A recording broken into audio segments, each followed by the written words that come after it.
கடவுள் விஷ்ணு மற்றும் சிவன் கதைகள். சிவன் மற்றும் விஷ்ணு பற்றிய கதைகளிலிருந்து 3 சுவாரஸ்யமான கதைகள் இங்கே உள்ளன.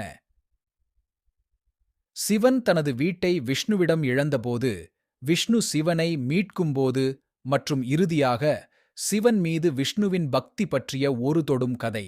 விஷ்ணுவின் சிவபக்தி. சிவன் தேவர்களாலும் ராட்சசர்களாலும் தேவர்களாலும் அசுரர்களாலும் வணங்கப்படுகிறார். உயர்ந்தவர் மற்றும் தாழ்ந்தவர் அனைவருக்கும் அவரே தெய்வம்.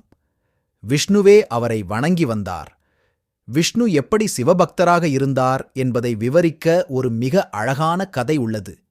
ஒருமுறை விஷ்ணு சிவனிடம் 1008 தாமரைகளை காணிக்கையாக்குவதாக வாக்குறுதி அளித்தார்.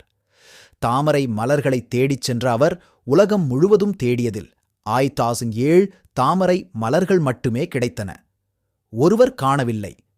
அவர் வந்து அனைத்தையும் சிவன் முன்வைத்தார். சிவன் கண்களை திறக்கவில்லை. ஒருவரை காணவில்லை என்பதால் அவர் புன்னகைத்தார். அப்போது விஷ்ணு, நான் கமலநாயனா என்று அழைக்கப்படுகிறேன், அதாவது தாமரை கண்ணுடைய இறைவன். என் கண்கள் எந்த தாமரை போலவும் அழகு. அதனால் என் கண்ணில் ஒன்றை காணிக்கையாக்குகிறேன் என்று கூறி உடனே தன் வலது கண்ணை பிடுங்கி லிங்கத்தின் மீது வைத்தார்.